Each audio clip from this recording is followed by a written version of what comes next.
தொண்டை நாட்டு திவ்ய தலங்களில் 20வது தலமும் மங்களசாசனம் பாடப்பட்ட 64வது திவ்ய தேசமான ராணிப்பேட்டை மாவட்டம் சோளிங்கர் யோக நரசிம்ம பெருமாள் கோவில். இதை கடிகாச்சலம் இல்லைன்னா திருக்கடிகைன்னு சொல்லுவாங்க. இங்கு நரசிம்மர், ஆஞ்சநேயர், தாயார் மூவருமே யோக நிலையில் அமர்ந்திருப்பாங்க.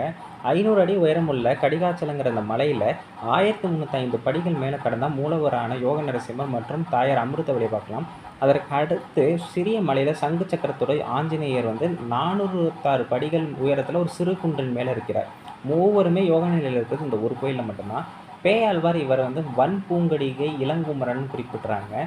மிக முக்கியமாக இந்த கோவில் பராந்தக சோழன் காலத்தை கட்டப்பட்டதாக சொல்லப்படுது. எண்ணற்ற சோழர் கால கல்வெட்டுகள் தான் இங்கே காணப்படுது. பேயாழ்வார், திருமங்கை ஆழ்வார், அதே மாதிரி நாதமுனிகள்லாம் மங்களசாசனம் பாடியிருக்காங்க.